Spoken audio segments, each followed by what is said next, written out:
अस्सलाम वालेकुम dear students, welcome back with exercise 4.1 जिसमें हमने फैक्टराइज करना है जो भी हमें डिफरेंस इक्वेशन दी गई है। तो बच्चे टाइम ज़ाया के बगैर मैं क्वेश्चन नंबर 1 पे जब देखूं तो मुझे ये नज़र आता है कि यहाँ पे हमारे पास कितनी टर्म्स हैं, 3 terms, first, second and third. वैसे सबसे पहले जब आपको फैक्टराइज करना होता है तो आपने जो चीज़ देखनी है वो ये देखना है कि कॉमन क्या है इन तीनों में से।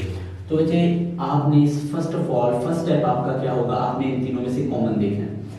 इधर 2 है, अब सबसे पहले आप कांस्टेंट वैल्यू को देखेंगे। इधर 2 है, इधर 6 है, इधर 2। अब 6 B2 के टेबल में आता है तो हम इन सब में से क्या कॉमन ले लेंगे, 2। अब x हमने कॉमन लेना है।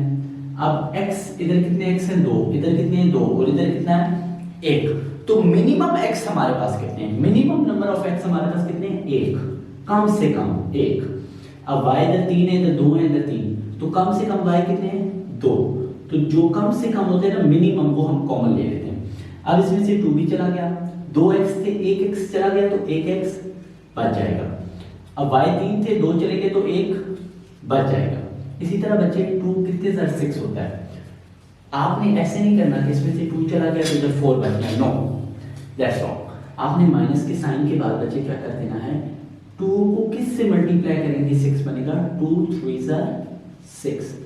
अब 2x में से 1x भी चला गया तो 1x बचेगा। y 2 ही थे, 2 के 2 कॉमन चलेगा। अब इधर बच्चे 2 भी चला गया, 1x था वो भी चला गया, 3y थे जिसमें से 2y चले गए, 1y बच गया।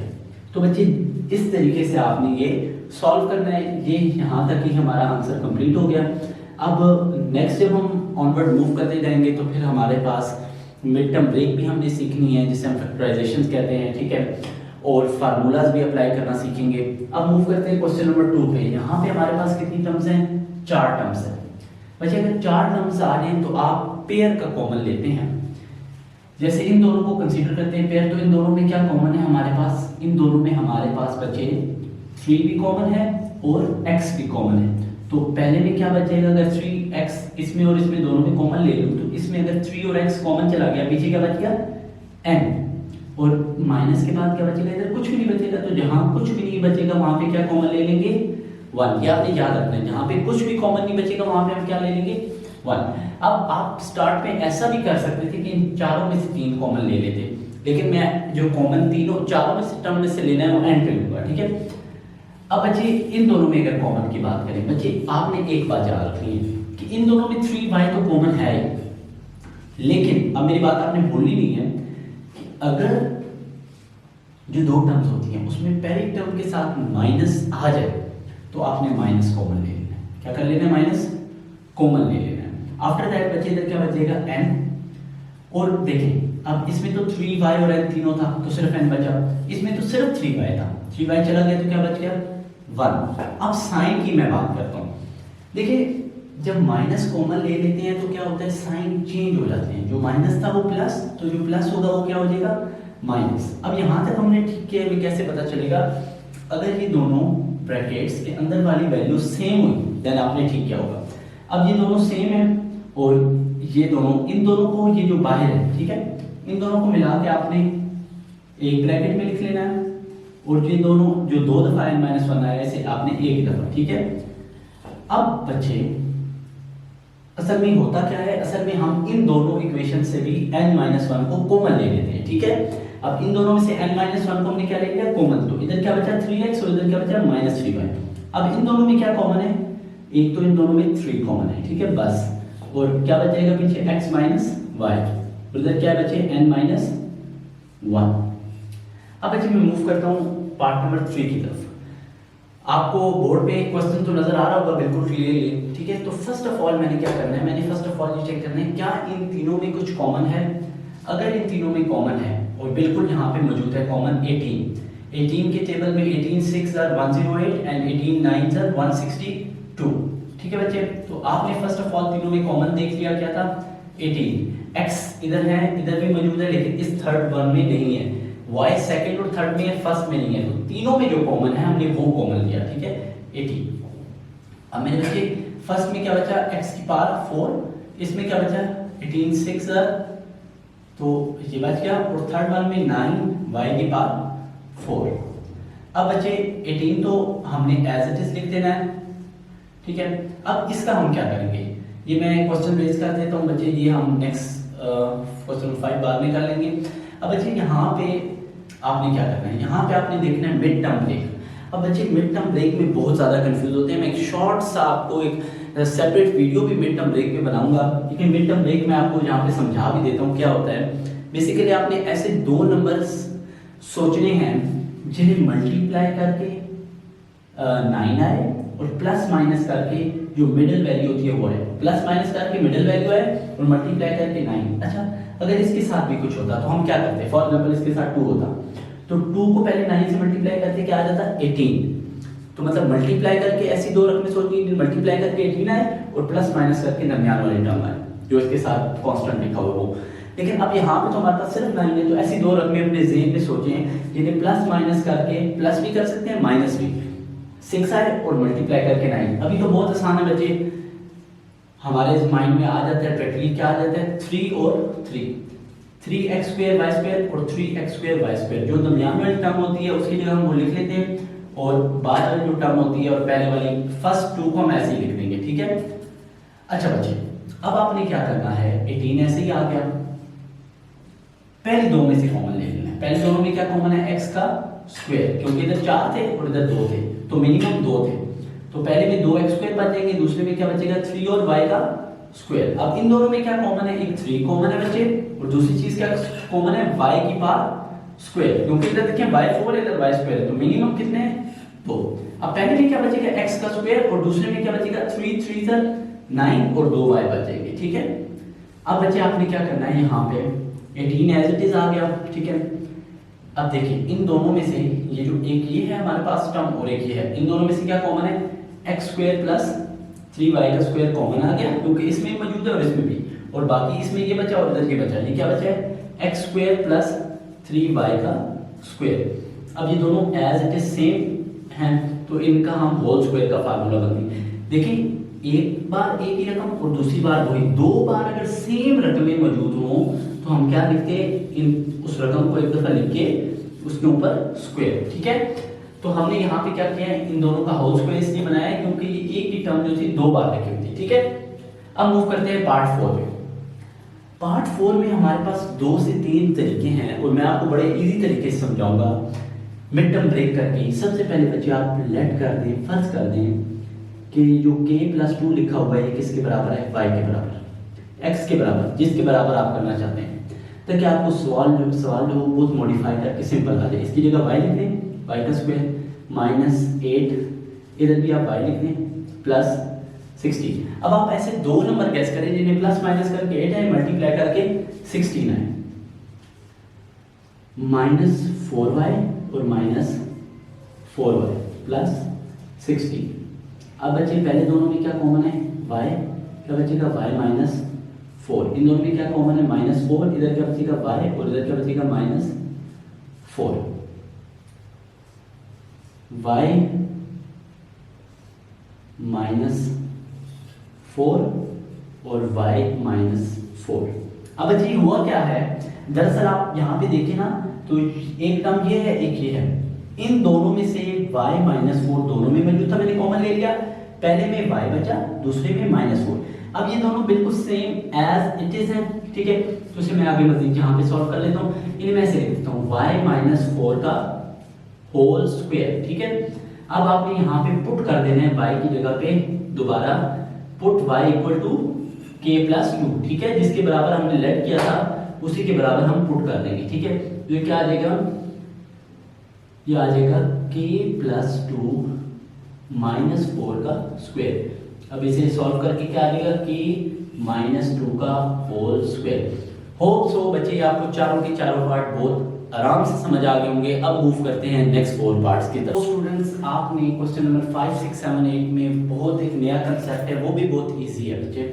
आप अगर यहाँ पे देखिए तो आपके पास कितनी टर्म्स हैं, 4 टर्म्स हैं।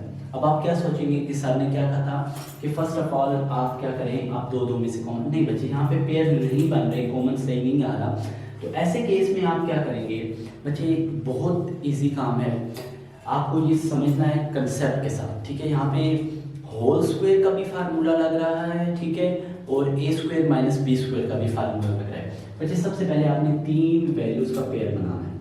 अच्छा, वो पेयर बनाते हुए आपने क्या ध्यान रखना है, चलिए मैं वो भी आपको समझा देता हूँ, ठीक है। अब मैं जो 3 वैल्यूज का पेयर बना रहा हूँ, 9x square minus 12x plus 4, फिर माइनस 169 को मैं बाहर रख रहा हूँ, ठीक है। अब आप कहेंगे कि सर ऐसा क्यों, आपने इन तीनों का ही पेयर क्यों बनाया? तो बच्चे इसके बारे में आपको बताता हूँ।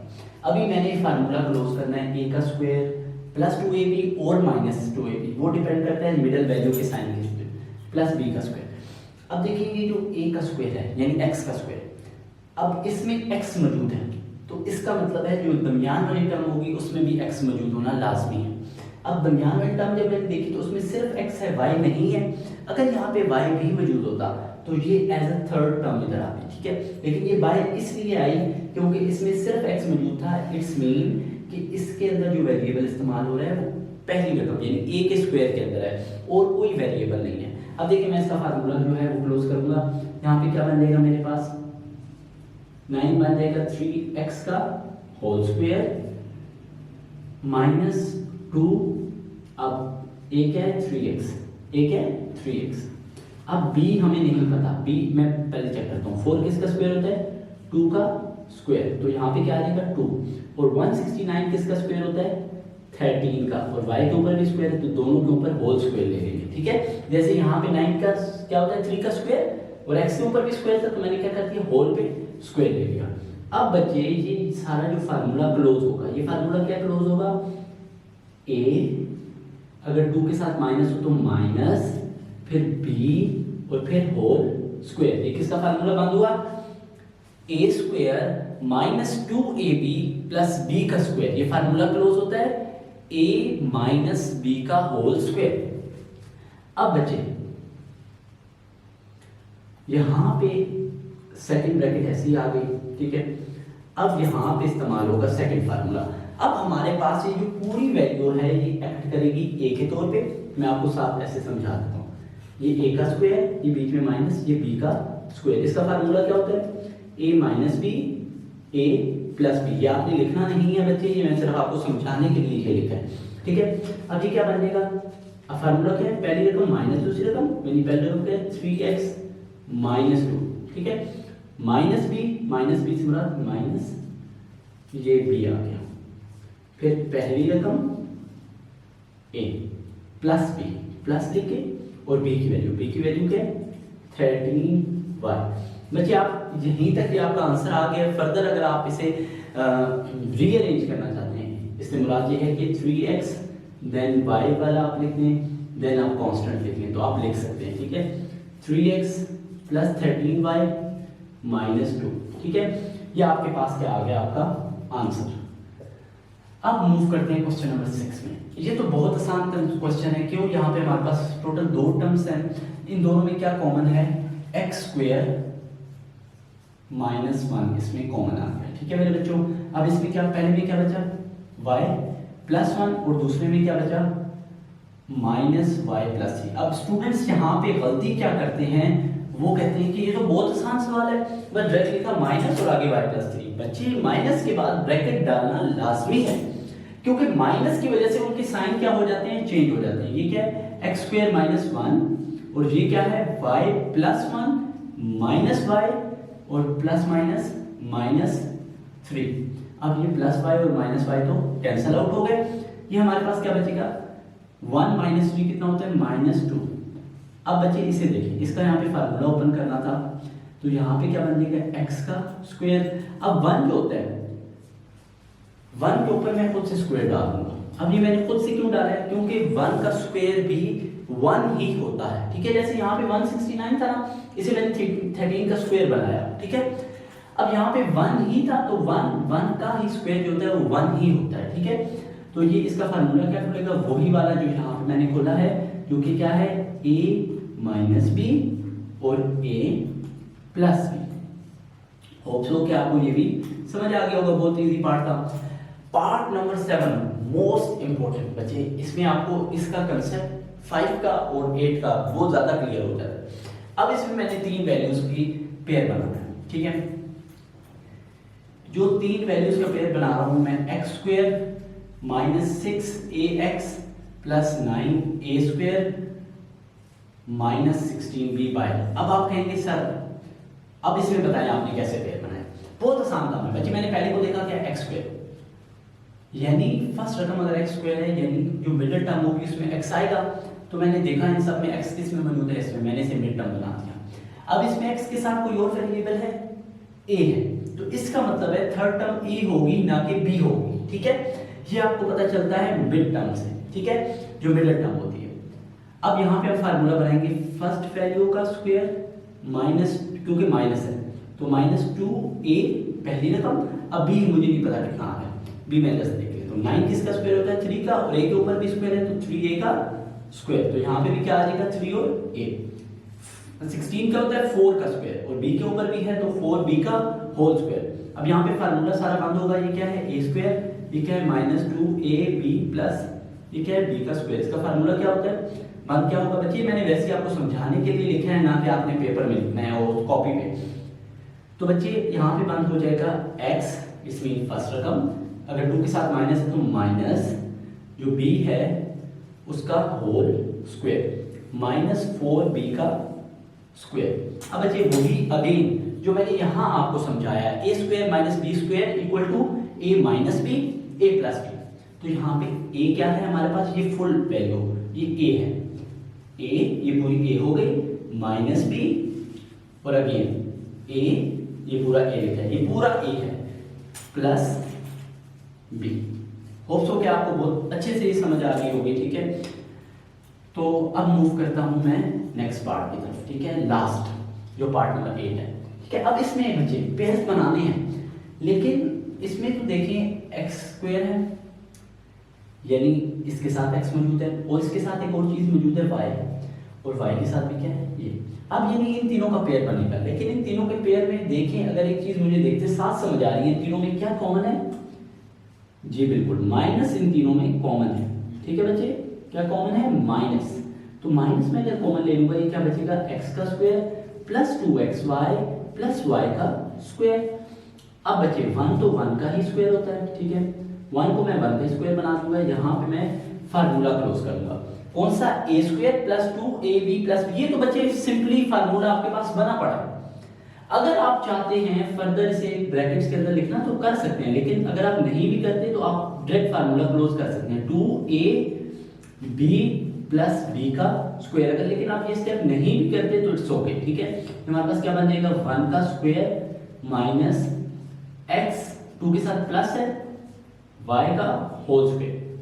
अब वही फार्मूला a का स्क्वायर माइनस b का स्क्वायर, तो यहां पे बच्चे क्या हो जाएगा, a प्लस b और बचे a माइनस b। माइनस b में बहुत ख्याल रखना है, माइनस के बाद दो टर्म्स हैं, ठीक है, तो इन दोनों टर्म्स के साथ माइनस करना है, क्योंकि दोनों पॉजिटिव थी, दोनों क्या हो गई नेगेटिव, ठीक है। होप सो कि बच्चे ये 8 सवाल आपको सही तरीके से समझ आ गए होंगे। इसमें हमें फैक्टराइज फॉर्म में क्वेश्चन दिया गया है, क्वेश्चन नंबर 9 में, और हमें क्या करना है, हमें इसका पॉलिनोमियल मालूम करना है। तो बच्चे बहुत ही इजी क्वेश्चन है, इसमें आप फर्स्ट ऑफ ऑल लिख लेंगे जो आपको फैक्टराइज फॉर्म में लिखा हुआ है, x plus Y minus 2c और x plus 2c plus Y. अब अगर आप देखें तो दोनों में क्या मौजूद है, x प्लस वाई इधर भी मौजूद है, x प्लस वाई इधर भी मौजूद है, यहाँ पे क्या मौजूद है प्लस 2c और यहाँ पे क्या मौजूद है माइनस 2c। इसका मतलब ये है कि देखिए अगर आप और फरमाएं तो बच्चे ये पहली रकम दोनों में सेम यानी दोनों में a मौजूद है।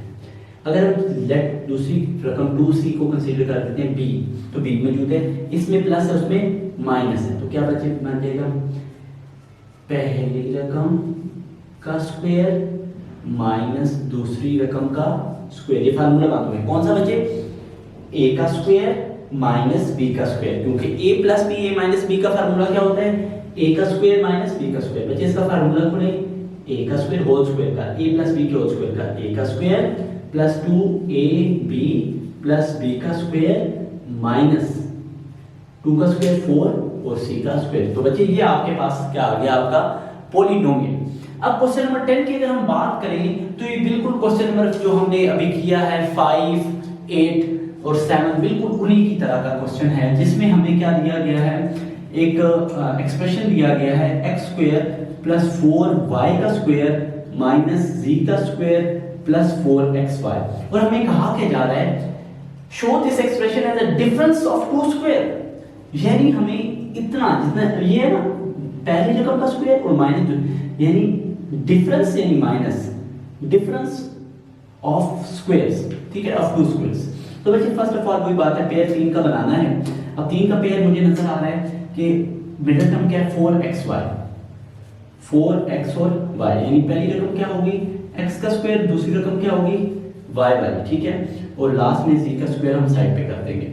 अब बच्चे यहाँ पे फार्मूला बनाते हैं, पहली रकम का स्क्वायर 4 के साथ प्लस है तो प्लस 2 पहली रकम, दूसरी रकम अभी मुझे पता नहीं है, ये क्या बनेगा बच्चे 4 होता है 2 का और y के 2 पर स्क्वायर मौजूद है, ये एंड पे z का स्क्वायर एज इट इज, ठीक है, ऐसे ही मैंने कर दिया z का स्क्वायर। यहाँ पे भी क्या आ जाएगा 2y। अब फार्मूला क्लोज करता हूँ, पहली रकम प्लस क्योंकि 2 के साथ प्लस था, दूसरी रकम यानी a प्लस b का होल स्क्वायर माइनस z का स्क्वायर। तो यहाँ पे बच्चे ये क्वेश्चन भी हो गया कंप्लीट, ये हमारे पास आंसर आ गया। अब आप कहेंगे बच्चे, आपके माइंड में आएगा कि सर आपने इधर स्क्वायर का फार्मूला नहीं खोला, a का स्क्वायर माइनस b का स्क्वायर। तो बच्चे वो इस वजह से नहीं खोला क्योंकि उसने मुझे सवाल में कहा था show the expression as difference of two square, बस दो जो हैं उनका डिफरेंस के तौर पे आ जाए, ठीक है। अब यहाँ पे हम क्वेश्चन सॉल्व करते हैं बच्चे, आपको क्या कहा जा रहा है कि फाइंड द मिसिंग फैक्टर। एक मिसिंग फैक्टर दिया गया, मतलब इसकी फैक्टराइज फॉर्म आपको दी हुई है लेकिन दूसरा फैक्टर आपको नहीं दिया गया। तो बच्चे ए पार्ट को मैं हल करता हूँ, 2y का स्क्वायर माइनस 3y माइनस 27। अब इसकी जो फैक्टराइजेशन करनी है तो बच्चे कर लेते हैं, क्या आ जाएगा 2y का स्क्वायर माइनस 3y माइनस 27। अब बच्चे आपने ऐसी दो रकमें सोचनी है जिन्हें मल्टीप्लाई करके 27 2 कितना होता है 54, मल्टीप्लाई करके कितना है 54। ये यहाँ पे मैं आपका ये कंसेप्ट क्लियर भी कर देता हूँ कि यहाँ पे मल्टीप्लाई करके क्या है 54 और प्लस माइनस करके क्या है माइनस 54, फिर मल्टीप्लाई करके है माइनस 54, ठीक है, क्योंकि 27 के साथ माइनस और प्लस माइनस करके क्या है माइनस 3। अब बच्चे आप लोग जब पेयर्स बनाते हैं तो पहले आप देखें ऐसी जगह पहले प्लस माइनस के बारे में सोचा भी करें, ठीक है। आप लोग प्लस माइनस के बारे में सोचते नहीं है, डायरेक्ट ऊपर जाते हैं, ठीक है। अब लेट फॉर एग्जांपल मैं सोच लेता हूँ 12 एंड 9।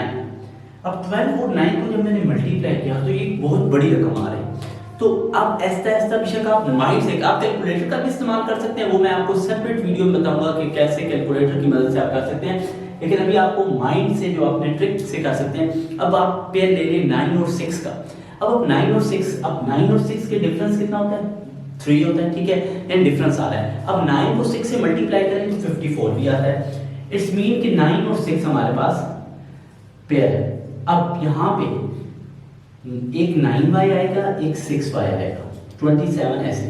अब कौन सा पॉजिटिव कौन सा नेगेटिव, आप देखिए जो आपके पास ऊपर 3y है वो माइनस में है, इट्स मीन आपने बड़ी रकम के साथ माइनस लगा देना, छोटी के साथ प्लस। पहली दोनों वैल्यू में y कॉमन है, क्या बचेगा 2y माइनस 3। अगली दोनों में क्या कॉमन है 3b और y नहीं कॉमन बचे, सिर्फ 3 कॉमन है। 3 2 6 और y ऐसे, और 3 कितने 27 3 हमारे पास कितने इधर आ जाएगा, ठीक है, सॉरी इधर 9 ही बचेगा, ठीक है। उसके बाद 3 को किससे मल्टीप्लाई करें 27 आता है, 3 9 27। तो एक हमारे पास क्या आ जाएगा y प्लस 3 और दूसरा हमारे पास क्या आ जाएगा 2y माइनस 9। तो बच्चे अब हमारे पास जो दूसरा एक तो फैक्टर y प्लस 3 उसने खुद दिया हुआ था, तो जो मिसिंग फैक्टर था आप यहाँ पे लिख सकते हैं missing factor equal to 2y minus 9। अब बच्चे इसका बी पार्ट है वो मैं यहीं पे हल कर देता हूँ, ठीक है। वो हमारे पास था 5x का स्क्वायर प्लस 12x माइनस 9। अब 5 9 इधर बच्चे कितना होता है 45, 5 9 इधर 45। अब मुझे ऐसे दो नंबर सोचने हैं जिन्हें मल्टीप्लाई करके 45 आए और प्लस माइनस करके 12 आए। तो बच्चे बहुत आसान है, प्लस 15x -3x। 15 में से 3 निकालूंगा तो कितना बचेगा 12 और 15 मल्टीप्लाई -3 कितना आता है 45। अब पहले दोनों में क्या कॉमन है 5 और x, तो पहले में क्या बचा x और दूसरे में 3। इन दोनों में बचे, मैंने आपको पहले बताया अगर फर्स्ट वैल्यू के साथ माइनस हो, यहाँ इस केस में तो दोनों के साथ है तो फिर तो लाजमी नहीं आपने माइनस कॉमन लेना है। वैसे भी अगर फर्स्ट वैल्यू के साथ भी सिर्फ माइनस हो आप माइनस कॉमन ले लेते हैं। अब देखिए बच्चे इन दोनों में क्या और कॉमन है 3, तो पहले में x बचा माइनस कॉमन ले लिया तो इधर प्लस 3 3 सा 9, तो ये मेरे पास क्या आ जाएगा, एक आ जाएगा 5x - 3 और एक आ जाएगा x + 3। तो बच्चे यहाँ पे जो मेरे पास x + 3 तो दिया हुआ था, तो मिसिंग फैक्टर जो है वो क्या आ गया मेरे पास, यहाँ पे मैं लिख दूंगा missing factor equal to 5x - 3। तो बच्चे हमारे यहाँ पे 11 क्वेश्चन कंप्लीट हो जाते हैं एक्सरसाइज 4.1 के। इंशाल्लाह मिलते हैं नेक्स्ट क्वेश्चंस के साथ।